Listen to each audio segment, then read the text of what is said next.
Talking with Sydney Pollack, one of our great American filmmakers in Los Angeles. And Mr. Pollack, we were just talking about Minneapolis. You did some stuff with Garrison Keillor. Well, I did do one of the Prairie Home Companion shows once. I played a sparrow, I think. It's only the idea only Garrison Keillor could come up with. We at that time were talking about trying to do Lake Wobegon as a film, possibly doing. Everybody's wanted to do it, including myself, and it's always been very, very difficult to do. But I did go out there to work with Garrison for a few days, and he informed me as I arrived that I was going to do his show. I didn't have any say in the matter, so I dutifully showed up and did that show, and it was great fun. One of the moments in the life of Sydney Pollack, moments that when you see a film like Sliding Doors, everything seems to take on a greater significance. This is a film that truly affects us all, whether we want to believe it or not. Yeah, I am, like everybody else, shocked that nobody's thought of this before as a film, because you certainly are preoccupied with the concept of it all day in your life.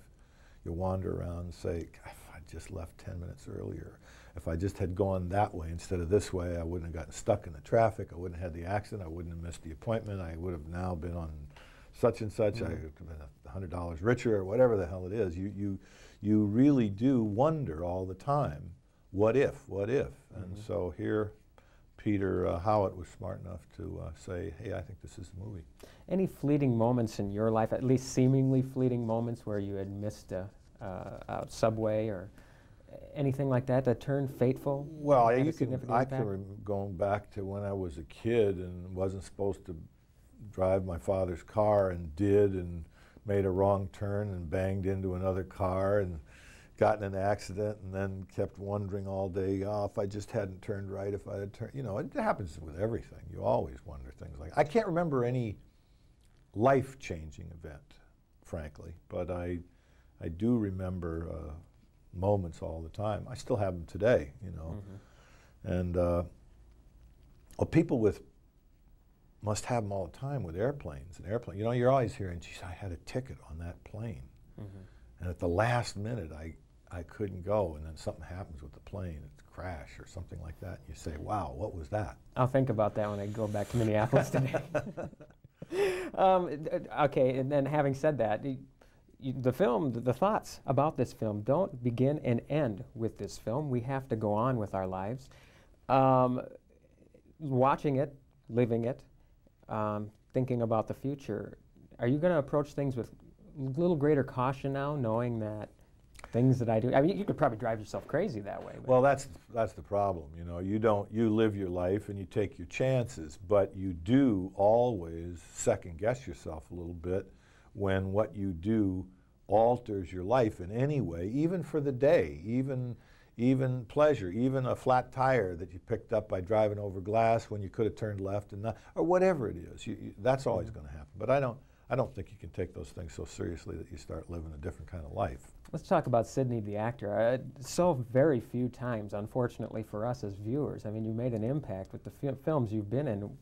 Are we going to see you in more? Or? Well, I was, last year, I spent some time in London with Stanley Kubrick on doing Eyes Wide Shut, the new film that stars Tom Cruise and his wife, Nicole Kidman. And night before last, I got talked into doing, I've never done a television one, but I got talked because I'm so crazy about Helen Hunt and this Paul Reiser on this Mad About You, and Helen was directing her first episode.